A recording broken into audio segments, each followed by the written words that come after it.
Assalamualaikum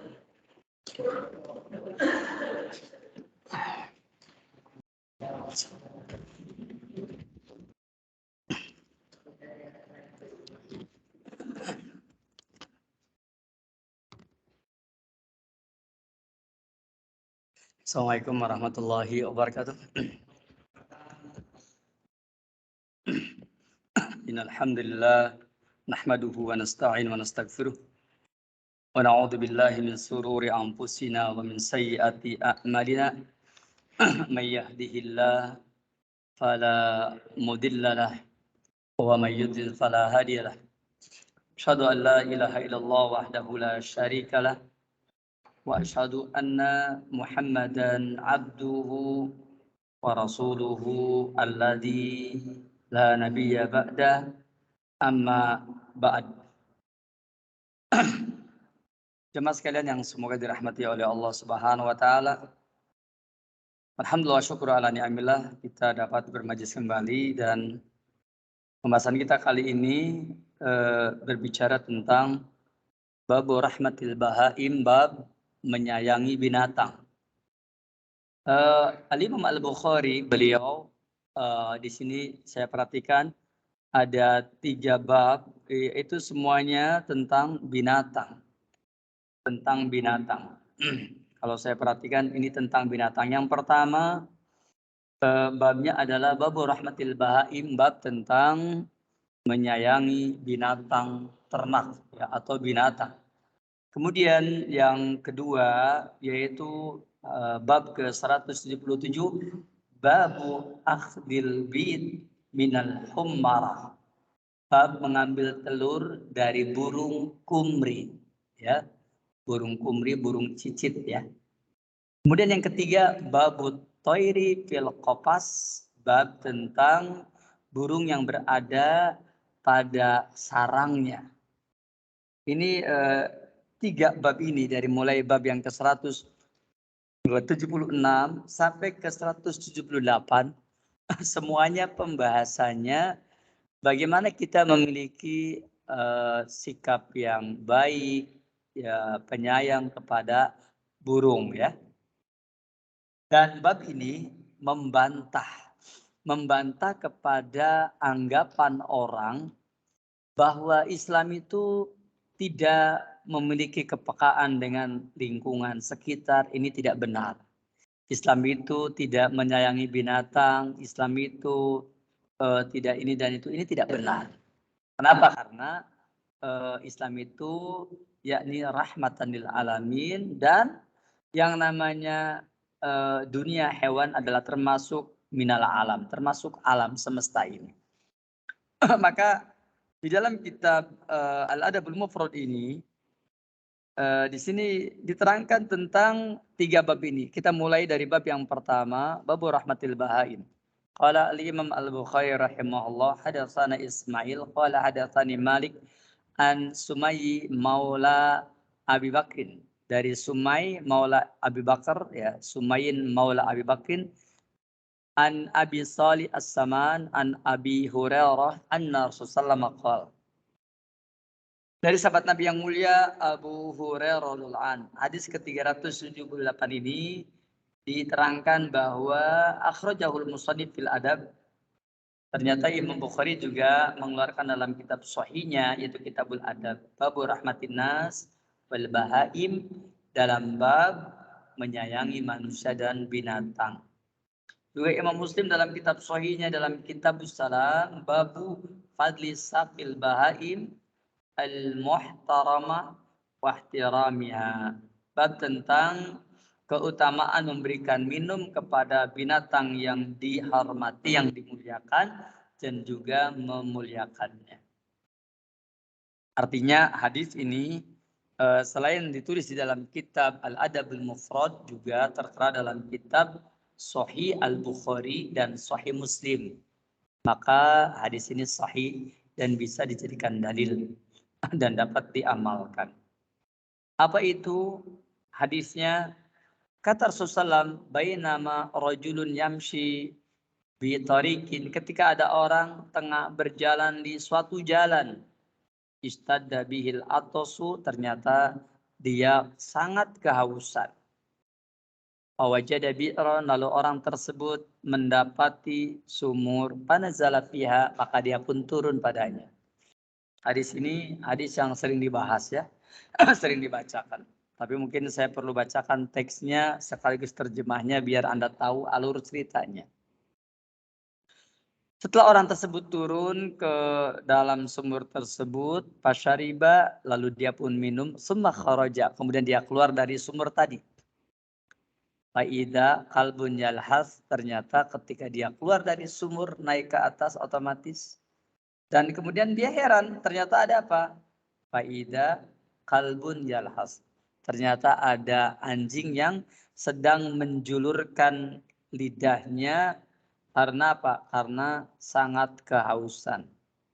Bahkan dikatakan kata-kata yalhas maknanya adalah yukhriju lisanahu minal atos. Dia julurkan lidahnya karena sangat kehausan. Wayatanaffasu bisyiddah, dan napasnya terengah-engah. Mungkin ngos-ngosan. Saking kehausannya. Saking panas yang amat sangat. Kemudian ketika itu apa yang terjadi? Begitu ternyata melihat anjing yang seperti tadi, ya, ya'kulu sara milal atos. Anjing tersebut memakan al-sara, yaitu tanah yang ada basahan. Tanah yang ada basahan minal atos, dari sebab sangat haus. Jadi kerikil-kerikil itu, tanah-tanah yang agak basah itu dijilatin, ya, dijilatin. Karena dia mungkin menyangkanya ada air, ya, seperti itu. Dan berharap mendapatkan air. Faqala rajul, orang tersebut berkata, faqad balago hadal kalba minal atosi mituladi kana balagoni. Binatang ini kehausan seperti aku barusan kehausan. Artinya apa yang dialami oleh orang ini juga dialami oleh anjing ini. Maka sebagai manusia dia perasaannya kemudian tersentil ya. Perasaannya jadi peka bahwa anjing ini mengalami kehausan seperti aku barusan kehausan. Dan biasanya kalau orang mengalami seperti ini pasti akan ada rasa iba, ya, rasa iba kepada anjing tersebut. Terlepas anjing adalah binatang yang moncongnya najis air liurnya, terlepas dari anjing adalah binatang yang haram dimakan, terlepas dari anjing adalah binatang yang juga memiliki nilai kebuasan, itu nggak dipikirkan lagi. Sengaja saya utarakan begini, nanti jemaah sekalian Anda perlu berpikir ketika Anda menolong orang dalam keadaan darurat harus tolong. Maka Anda jangan banyak berpikir kecuali dia manusia. Kalau anjing saja binatang yang tidak satu spesies dengan kita yakni menolongnya seperti dalam riwayat ini, apalagi ini manusia. Terlepas dari nanti dia berbuat kejam kepada kita, terlepas dari dia nanti berbuat salah kepada kita, terlepas dari nanti dia akan macam-macam, ya itu urusan dia. Kemudian ya diterangkan di sini bahwa fanajalal bi'ra, orang tersebut akhirnya turun ke sumur tadi, famala khuffahu, dia penuhi khufnya, sepatunya itu dengan air, summa amsakaha, kemudian dia menahannya bifihi, dengan giginya, yakni menggigitnya, menggigit dengan mulutnya, digigit sepatunya karena dia harus keluar, otomatis nggak mungkin pegang ini nanti akan makanya digigit, maka dia pun keluar dari dalam sumur tersebut karena sumurnya berada di situ. Dalam riwayat yang lain dikatakan bahwa si anjing tersebut muter-muter di sumur tadi, itu muter-muter saking kehausan. Cuma anjing kan juga mungkin punya pikiran, dia kalau masuk pasti dia akan tenggelam, ya, makanya dia muter-muter aja berharap belas kasihan, dan ternyata ada orang tersebut. Fasaqal qalba, maka setelah dia mengambil air, ya, dengan khuf sepatunya yang kemudian dia gigit dan dia naik ke atas, maka dia minum, maka dia naik ke atas dan kemudian fasaqal qalba, dia memberikan minum kepada anjing tersebut. Antum nggak usah tanya itu sepatunya dicuci 7 kali apa tidak. Yang pertama dengan ini jangan begitu dibahasnya.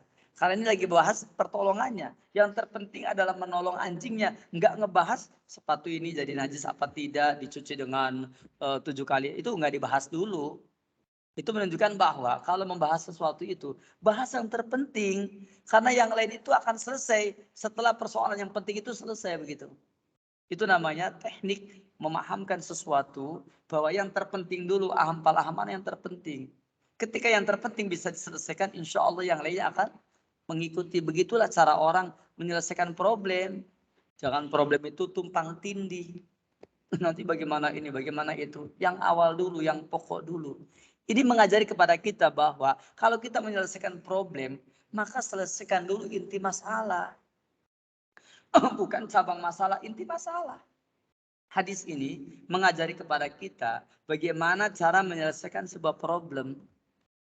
Ya, jangan cabang problem yang dibicarakan. Aslul masalah, pokok masalahnya apa?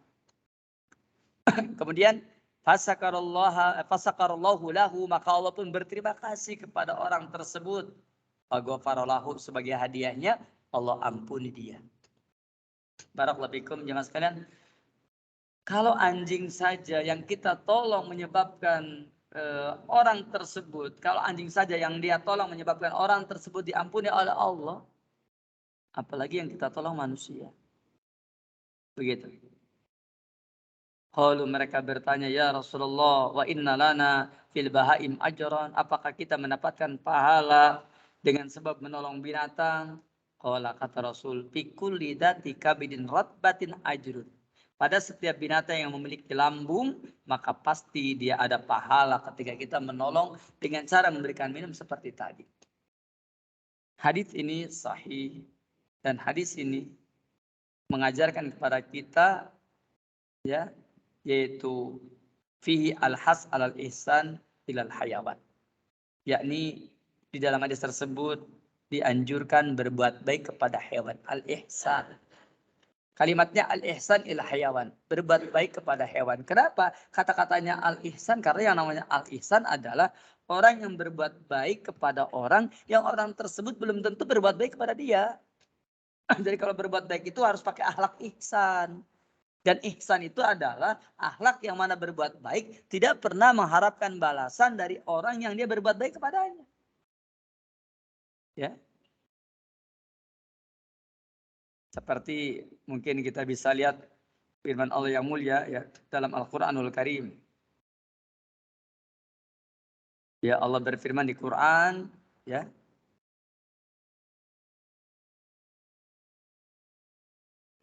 Ada dalam Al-Qur'anul Karim tentang bagaimana seharusnya kita berbuat baik, ya.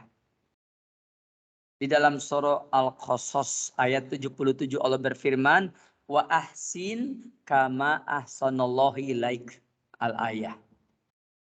Ini ayatnya masih terus. Allah berfirman, wa ahsin kama ahsanallahu ilaik, berbuat baiklah kamu sebagaimana Allah berbuat baik kepadamu. Allah berbuat baik kepada kita itu tidak mengharapkan balasan.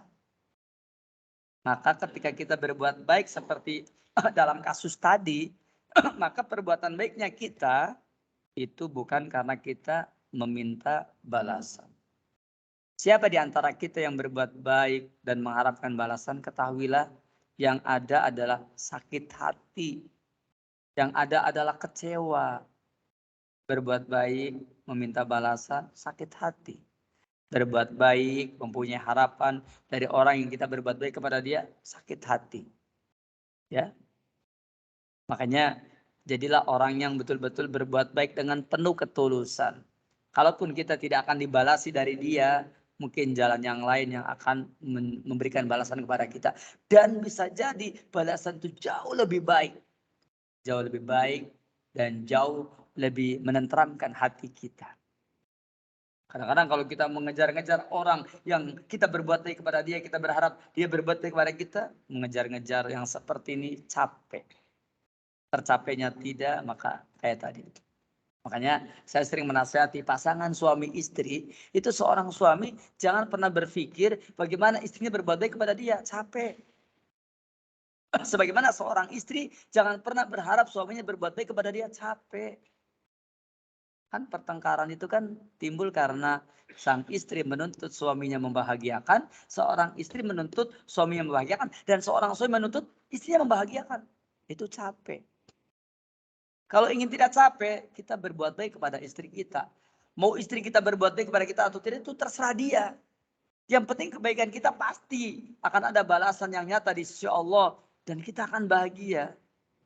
Begitu pula seorang wanita mengabdi kepada suaminya. Tidak perlu memperhitungkan berapa besar uang jajan, uang belanja yang diberikan. Tidak perlu. Berbuat baik aja pada suami. Mau suami berbuat baik, mau tidak. Kebaikan kita dicatat di sisi Allah. Ya, ya, barakallahu fikum. Kalau tidak percaya, buktikan. Terjadinya pertarungan, pertempuran, perpecahan, perceraian dari rumah tangga satu keluarga, suami istri, karena keduanya menuntut dibahagiakan. Jadilah orang yang membahagiakan pasangannya dan jangan pernah berharap minta dibahagiakan oleh pasangannya. Ya. Dan kita percaya kalau pasangan kita adalah orang yang soleh atau soleha, dia akan mengamalkan sabda Nabi yang mulia, la yaskurullah man la yaskurunas. Tidak akan mampu bersyukur kepada Allah orang yang tidak pernah berterima kasih kepada orang lain. Artinya, kalau istri kita itu adalah wanita yang bersyukur kepada Allah, pasti dia akan bersyukur kepada kita. Dan kalau dia bersyukur kepada kita, berbuat baiknya tidak akan ada hitungan. Begitu pula, kalau suami kita adalah laki-laki yang bersyukur kepada Allah, pasti dia akan berterima kasih kepada istrinya. Dan tidak akan hitung-hitungan dalam memberikan uang belanjanya. Tapi kalau sudah saling menghitung kebaikan, sudah repot. Ya, akan terjadi pertengkaran, pertarungan, berkecamuk dan bergolak, bahkan rumah tangganya bagaikan api dalam sekam. Barakallahu fikum. Kemudian yang kedua, wa fi al-has alal ihsan ila nas. Sebagaimana ihsan kepada hewan, maka begitu pula kepada orang lain juga harus ihsan.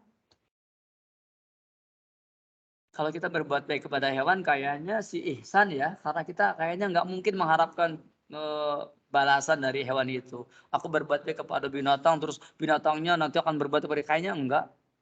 Tapi kalau kepada manusia kayaknya kita masih arep-arepan kayaknya. Barangkali terus akhirnya dibalas tidak dan sakit hati. Tinggalkan perkara yang akan menjadi sebab kita membatalkan kebaikan kita karena kita banyak berbicara. Seperti itu. Tentang masalah yang tadi. Li'annahu karena sesungguhnya tidak hasolatil maghfirah apabila ampunan itu diperoleh bisa babi sakil kalbi dengan sebab memberikan minum kepada binatang, maka pasakyul muslim a'domu ajron. Maka memberikan minum kepada seorang mukmin, seorang muslim tentu a'domu ajron, itu pahalanya lebih besar. Itu pahalanya lebih besar. Apalagi kalau jamaah sekalian, kalau Anda membaca hadis ya. Ini saya tunjukkan hadisnya. Kemarin sebenarnya sudah pernah saya sudah pernah saya bahas ya. Waktu Ramadan kayaknya. Apa itu? Nabi kita yang mulia bersabda dalam sebuah hadis yang sahih. Apa katanya? Abdul sodakoh. Sodakoh yang abdol, sodakoh yang utama. Apa katanya? Sodakoh yang utama di dalam kitab Al-Jami'us Shogir. Ya. Dan hadis ini dinyatakan hasan oleh Imam Al-Albani dari Sa'ad bin Ubadah dan Abdullah bin Abbas. Rasul bersabda, Abdul sodakoti sakil ma'. Sodakoh yang paling abdul adalah sakil ma', memberi air. Ya, memberi air, meminumkan air. Itu abdulus sodakoh. Makanya kalau ada pengajian umpamanya, antum punya duitnya, gampang ambil aja air ya, air minum yang sekarang tuh air mineral. Ya, kan 15.000 juga banyak dapatnya satu kardus kan. Lihat mustaminya cuma 10, itu bisa 4 kali pertemuan, ya kan? Apa susahnya sih? Itu Abdul Sodako loh. Sodako yang paling Abdul itu syakil ma, memberi minum. Mudah kan? Mudah, murah, meriah. Abdul sodakohnya dapat masuk surga. Masya Allah. Cuma 15.000, 20.000. Ya, saya mau tanya kalau antum nyewa hotel berapa tuh semalam? Hah? 100.000, 200.000, 300.000, bahkan ada yang 1 juta. Dan ini cuma 15.000 toh, 25.000. Masa nggak bisa? Nggak perlu bilang, oh saya mau bukan DKM. Kita nggak butuh DKM, kita butuhnya beramal soleh. Begitu. Kenapa ini pengajian nggak ada yang ngasih minum? Umpamanya. Ini saya bukan nganjurin, maksudnya ini umpamanya gitu kan. Seperti itu, ya mana ini? Oh nggak ada yang ngasih minum. Itu kan. Oh DKM nih, kurang ini. Jangan ya. Ya, sama seperti halnya masjid bersih dan tidaknya. Sebenarnya masjid itu bersih dan tidaknya ya kita kaum muslimin. Harusnya malu. Kenapa masjid masih ada pengurusnya? Ya itu karena kaum muslimin zaman sekarang ini gak kayak zaman dahulu. Muslim zaman dahulu punya perhatian dengan masjidnya. Muslim zaman sekarang kurang perhatian. Akhirnya dibikinlah DKM. DKM itu konsekuensi. Konsekuensi lemah iman. Di antara kita kaum muslimin. Coba masjid ini kalau nggak ada DKM ya. Kayaknya bulukut. Tahu bulukut? Tedrek kayaknya. Kotor gitu kan. Ya akhirnya terpaksa dibikinlah DKM. Itu karena keadaan seperti tadi. Baik, barakallahu ya. Jadi abdulu sodaqati sakyul ma. Sodaqah yang paling abdul adalah sakyul ma, memberikan minum jamaah sekalian. Maka lihat oleh kita tadi bahwa di antara faedahnya apa katanya? Kalau saja memberi minum kepada binatang itu menyebabkan Allah memberikan ampunan. Artinya apalagi kita gitu loh. Apalagi kita memberikan minum kepada saudara kita sesama muslim. Apalagi kita memberikan minum kepada mereka sesama muslim, sesama orang yang beriman. Ya, sesama manusia apalagi. Dong ini dengan binatang, kok dengan binatang yang kehausan itu menyebabkan yakni mendapatkan ampunan dari Allah tabaraka wa taala. Apa ngasih minum yang seperti tadi. Yang ketiga, wa yumkinu al-istidlalu bihi ala jawazi safar munfaridan wa bi ghairi jad di dalam yakun khaufal halak. Apa katanya? Berdasarkan hadis ini mungkin bisa diambil kesimpulan dalil. Kata Syekh Muhammad bin Muhammad As-Salafi, kata beliau, mungkin di antara kesimpulan yang bisa diambil juga, kata beliau, berdasarkan riwayat ini berarti jadi dalil boleh orang yang safar sendirian. Kenapa dikatakan boleh safar sendirian? Ya, karena ada beberapa riwayat yang menunjukkan safar itu nggak boleh sendiri jamaah. Ya, mungkin saya akan tunjukkan kepada jemaah sekalian bahwasanya safar itu tidak boleh sendiri berdasarkan riwayat ini. Apa itu?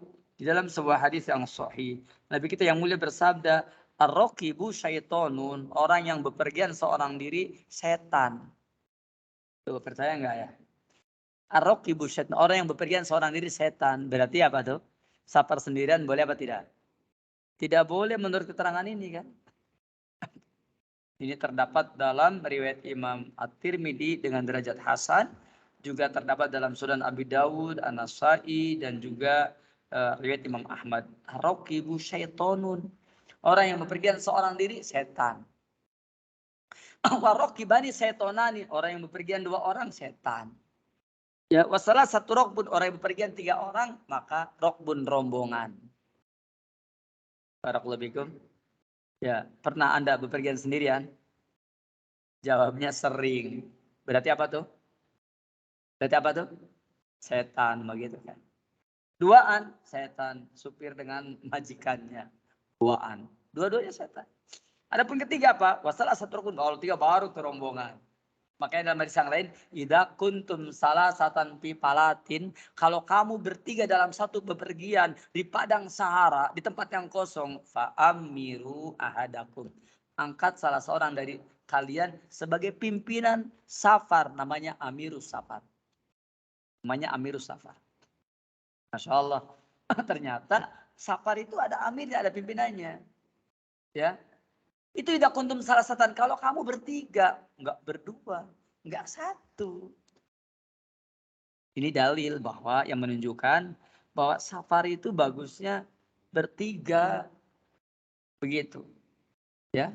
Makanya kalau antum akan akan berbulan madu, jangan duaan, ambil supir. Pas 3 tuan. Ya, jangan duaan, bertiga. saparnya bertiga. Apa faedahnya? Diterangkan dalam kitab yakni Dalilul Falihin, riwayat Ibnu Alan Al-Asy'ari, bahwa kenapa safar itu 3. Kalau safar sendirian kenapa setan? Karena itu buruk. Ya, ketika di jalan ada halangan, ada malapetaka, ada bala bencana, ada halang rintang, maka orang ini tidak bisa minta bantuan orang lain. Yang keduanya, kenapa berdua juga setan? Karena kalau keduanya berselisih, nggak ada wasitnya. Ya, bertengkar, akhirnya apa? Udahlah, masing-masing aja deh. Tuh kan, akhirnya tambah bahaya lagi. Makanya bertiga. Itu yang diterangkan di dalam kitab Dalilul Falihin, karya Al-Imam Ibnu Alan Al-Asy'ari rahimahullah. Nah, dari keterangan ini jemaah sekalian, maka artinya yang afdol, sebaiknya safar itu bertiga sebaiknya. Ya, jangan sendirian, bertiga safar itu baiknya. Maka dari keterangan ini bahwa orang bepergian itu sebaiknya 3 orang. Maka dijelaskan yang pertama bahwasanya kalau 3 orang itu ada amir safar, pimpinan yang akan melerai ketika 2 orang itu berselisih. Yang keduanya bahwa 3 itu adalah banyak, rokbun, yakni rombongan. Dan jangan sendirian, bahaya. Kita tahu kan bahwasanya sendirian itu bermasalah. Makanya mesti dengan yang lain. Jangan sendirian, ini bahaya. Ya. Dengan yang lain. Dan itu manfaat. Nah, hadis ini, kata penulis kitab ini merupakan dalil bahwasanya boleh safar sendirian, bahkan wabi gorijat, dengan tanpa bekal. Ya, padahal kita tahu kan, kata Jawadu fa'inna khairul jadi takwa. Berbekalah kamu dalam suatu perjalanan, maka sebaik-baiknya bekal adalah ketakwaan. Tapi di sini boleh tanpa bekal, boleh safar sendirian tanpa bekal di dalam yakun khaufal halak, tapi kalau tidak takut terjadinya kebinasaan.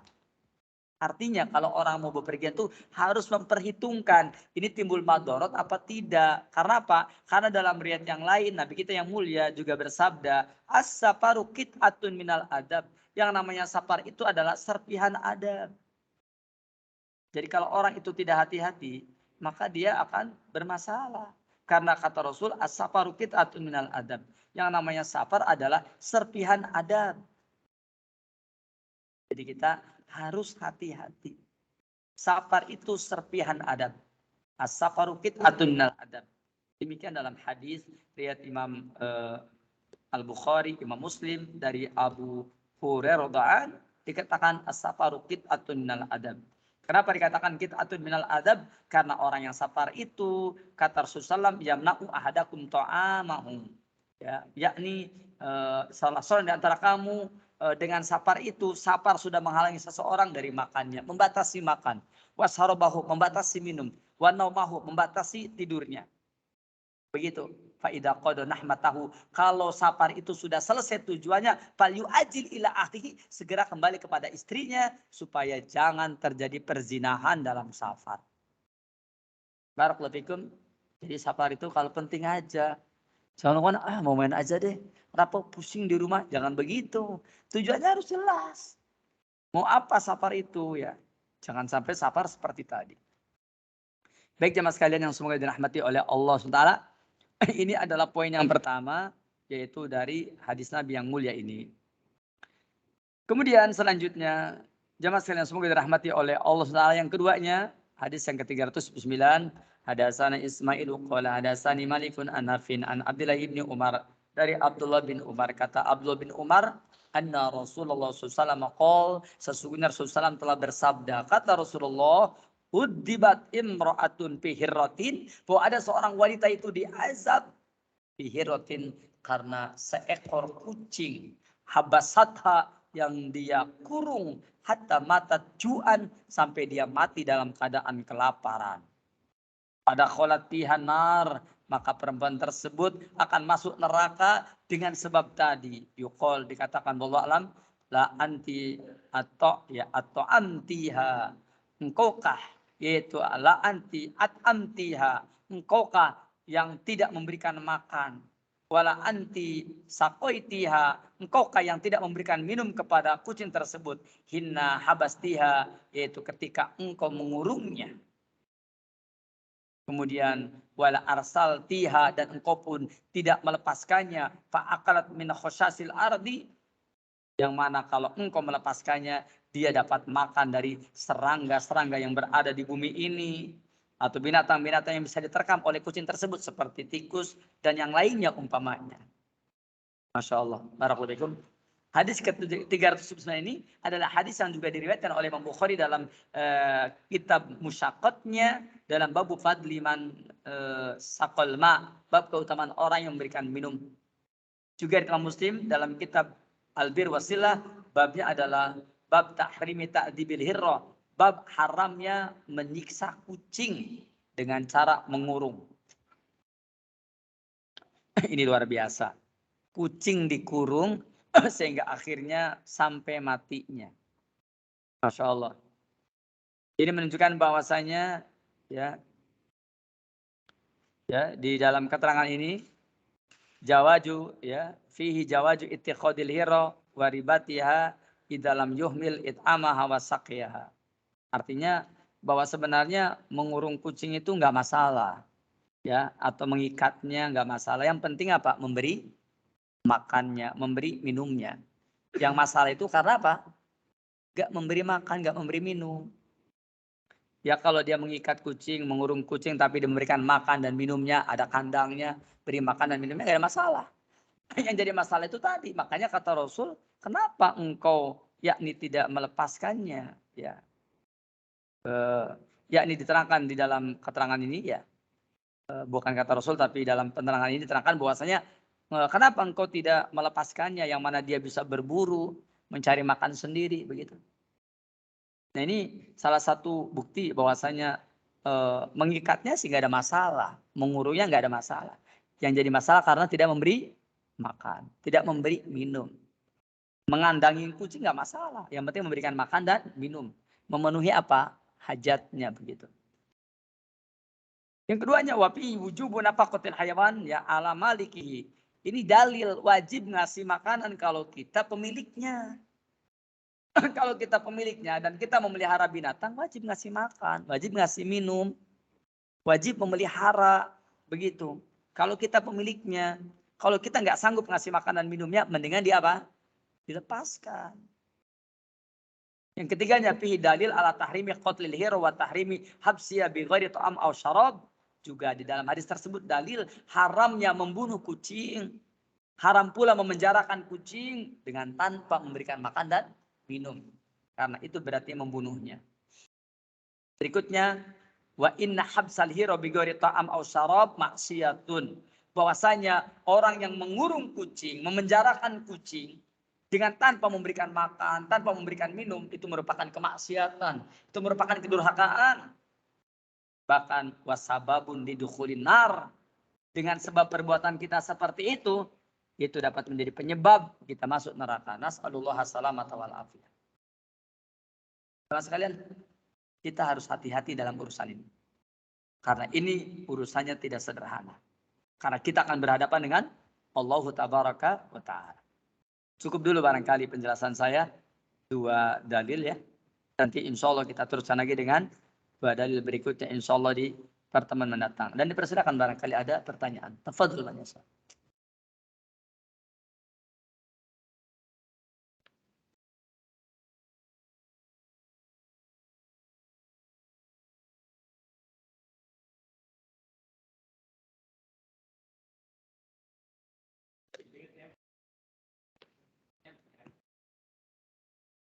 Punya apa? Iya.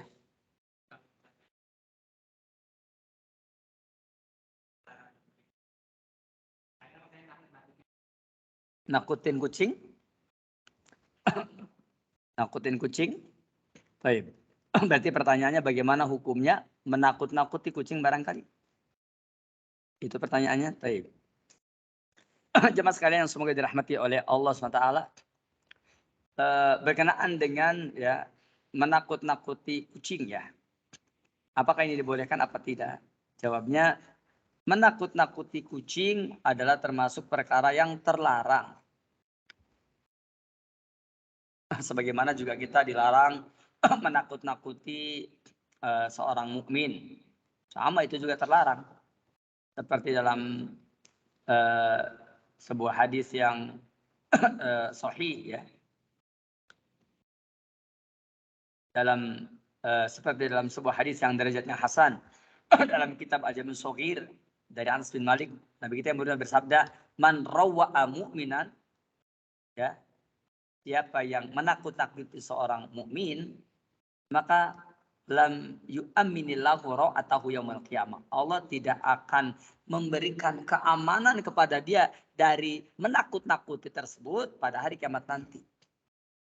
Jadi Nabi kita yang mulia melarang kita menakut-nakuti seorang mukmin. Begitu. Begitu pula dalam riwayat yang lain dalam kitab Al-Jami' Shaghir juga dengan derajat hasan dari Amir bin Rabi'ah, kata Rasul, la turawi'ul muslim, kamu jangan suka menakut-nakuti seorang muslim, fa inna ra'atal muslim dulmun azim, maka menakut-nakuti ya seorang muslim itu adalah dulmun azim, yakni itu merupakan kedoliman yang besar. Begitu. Nah, ala kulli hal jamaah sekalian, jadi menakut-nakuti seorang muslim, menakut-nakuti kucing sama. Sama dari segi apa? Sama dari segi kita mengganggu ya, mengganggu binatang, mengganggu saudara yang sama muslim apalagi itu sama. Kita tidak boleh menakut-nakuti binatang. Siapa yang menakut-nakuti binatang, maka orang yang menakut-nakuti binatang, begitu pula menakuti seorang muslim apalagi ya, maka itu merupakan sesuatu yang terlarang sebagaimana yang dijelaskan di dalam hadis tersebut. Jadi ala kulli hal kita tidak boleh suka menakut-nakuti binatang. Dan siapa yang melakukannya, maka itu merupakan perkara yang tercela. Siapa yang melakukannya itu merupakan perkara yang tercela, perkara yang tidak dibenarkan menurut agama kita. Demikian barangkali, semoga bermanfaat, semoga berfaedah. Wassalamualaikum